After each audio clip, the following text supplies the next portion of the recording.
Bonjour, hello et bienvenue pour ce nouvel épisode. Aujourd'hui, j'ai envie de vous parler de surménage. Surmenage. Parce que c'est peut-être une popular opinion, mais je pense que dans beaucoup de cas, on se sent pas surmené parce qu'on fait trop de choses, mais parce qu'on manque d'organisation. Et c'est vraiment pas un jugement que je fais du haut de ma tour d'ivoire, hein, j'ai le même souci, clairement. Je suis la première à me dire que je bosse tout le temps, que j'ai le temps de rien, et puis je regarde mon screen time sur mon téléphone et je me dis, ok Clem, tu racontes nimp, t'as le temps, tu sais juste pas le gérer. Et c'est pas pour rien, et c'est pour ça que je vous rebats les oreilles avec l'importance de planifier votre semaine et de prioriser. Prioriser qui, fun fact, est un mot que je déteste parce qu'il n'existait pas jusqu'à récemment, mais que on en avait besoin finalement. On en a besoin, alors je l'utilise aussi maintenant. Voilà, vraiment. Essayez ces petites méthodes dont je vais vous parler dans l'épisode d'aujourd'hui. Faites ça la semaine prochaine et dites-moi que vous n'avez pas déjà l'impression d'être moins surmené. Ok? On se lance? On se lance. Donc déjà, si vous ne l'avez pas fait, et franchement, si vous écoutez mon podcast régulièrement, qu'est-ce que vous attendez? Vous allez lancer ma série des 15 journaling prompts pour le self-care. Vous allez gagner en clarté sur vos valeurs, sur ce qui vous nourrit, sur ce dont vous avez besoin dans votre vie pour vous sentir épanoui et booster votre motivation à prendre soin de vous. Donc lancez ma série, je mets bien sûr le lien dans les notes de l'émission comme d'hab. Ça vous aidera déjà à partir sur des super bonnes bases. À partir de là, planifiez votre semaine avec la méthode ABC, important/urgent.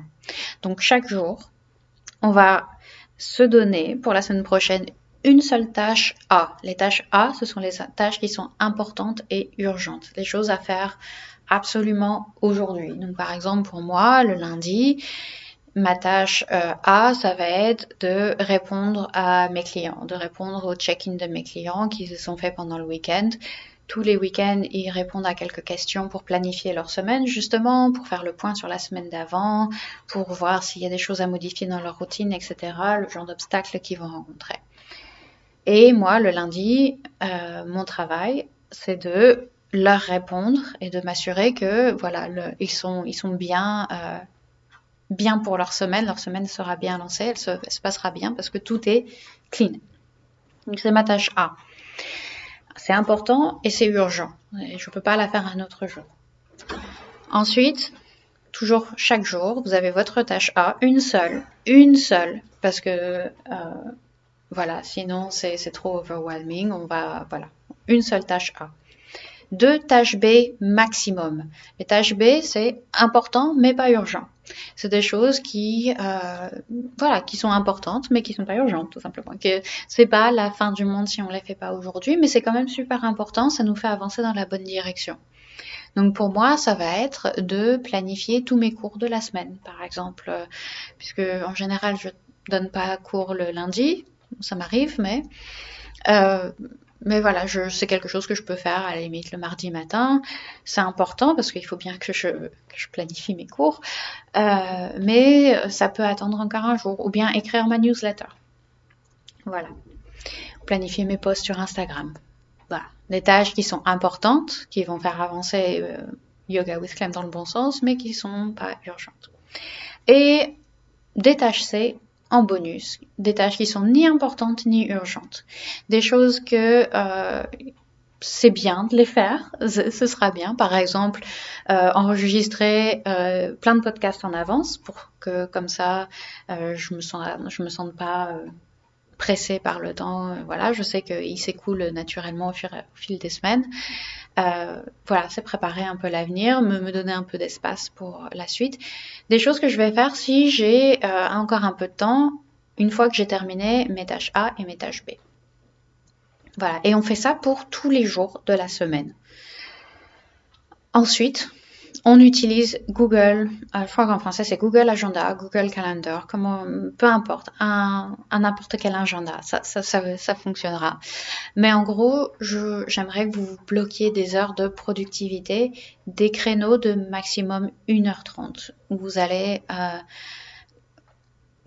dire, bah, par exemple pour ma tâche A, 1h30 le lundi matin, mes check-in. Si j'ai besoin de plus d'1h30 pour faire mes check-in, je vais me mettre une petite pause de 15 minutes et puis à nouveau 1h30 pour mes check-in. Et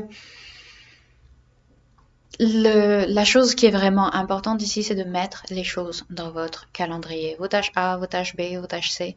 De ne pas vivre dans votre tête, en fait, et de mettre les choses à plat. Parce que c'est quand toutes les choses vivent dans notre tête et qu'on doit toujours y penser, qu'on doit se rappeler des choses, qu'on ait peur de les oublier et que inévitablement on en oublie une quand même et ça nous stresse. Voilà. Mettez les choses à plat dans votre calendrier et planifiez votre semaine pour ne rien laisser au hasard et pour ne pas laisser la vie venir foutre le bazar dedans. Voilà, j'ai dit foutre le bazar parce que je voulais pas dire foutre le bordel pour pas jurer, mais finalement j'ai dit foutre, donc voilà, tant pis. Aussi important, vous avez mis votre période de productivité, mais mettez aussi les activités de repos dans votre calendrier, les moments où vous récupérez, où vous faites des choses qui vous font plaisir, votre yoga, vos déjeuners avec une amie, votre sieste. Mettez aussi ces moments-là où vous prenez des pauses, où vous vous régénérez. Et c'est aussi hyper important parce que c'est les premières choses qui sautent quand on a trop quand on en a trop, quand on en a trop dans notre to-do list, quand on a trop de choses à faire et quand on laisse les autres gérer notre calendrier pour nous-mêmes. Donc, mettez aussi vos activités qui vous font plaisir. Et donnez-vous un peu de buffer aussi, bien sûr. Résistez à la tentation de faire la tâche A du lendemain. Très important. Donc, ces deux points-là. Donnez-vous d'abord un peu de buffer. Donc, ne mettez pas, bien sûr, une tâche après l'autre dans votre calendrier. Laissez-vous une demi-heure, parfois un quart d'heure, une demi-heure de battement entre deux activités. Et effectivement, donc, si vous avez une journée où vous avez terminé votre tâche A, vous avez peut-être terminé vos tâches B aussi, et vous avez grave envie de commencer la tâche A du lendemain parce que voilà, c'est quelque chose qui... attendez, je réfléchis parce que je suis en train de changer d'avis en disant ma phrase. Mais si, quand même, je vais me tirer une seule. Non. Ok, on oublie ça. Oublie ça. Vous pouvez faire un petit peu la tâche A du lendemain si vous le voulez. Si ça vous inspire, si ça vous fait plaisir et si ça peut vous soulager aussi. Allez, je vais revenir là-dessus parce que c'est quelque chose que je fais aussi d'ailleurs. Ce serait très hypocrite de ma part de vous dire de pas le faire. Mais c'est surtout de ne pas vous planifier plus d'une tâche A par jour. En fait, voilà. Dans votre planification, mettez une seule tâche A. Si une fois que vous avez terminé vos tâches du jour, vous avez envie de commencer la tâche du lendemain, pourquoi pas. Mais n'oubliez pas quand même de vous... Voilà, je veux dire ça, à la condition que vous ayez du temps pour vous reposer, pour vous ressourcer, pour vous régénérer, avant de passer à la tâche A du lendemain. Voilà, je veux dire ça. Ok, donc, essayez ça, essayez cette méthode-là, et dites-moi les résultats. Dites-moi comment ça se passe, si vous vous sentez toujours surmené. C'est super important d'avoir un minimum de structure dans sa semaine. Et ça, j'en démordrai pas. J'en démordrai pas. Donc voilà. J'espère que ça vous aidera à avoir un peu de structure.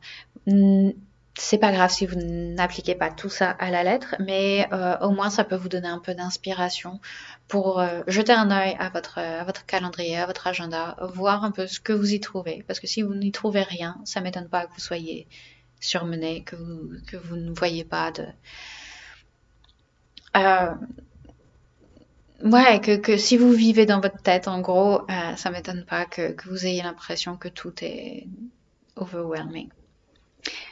J'espère que ça vous aidera. N'hésitez pas à jeter un œil aux notes de de l'épisode, comme d'habitude. Vous avez les journaling prompts qui vous aideront à lancer, à partir sur de bonnes bases. Et le lien également, si jamais vous avez envie que je vous accompagne au quotidien pour vous sentir mieux dans votre peau, dans votre corps, dans votre tête.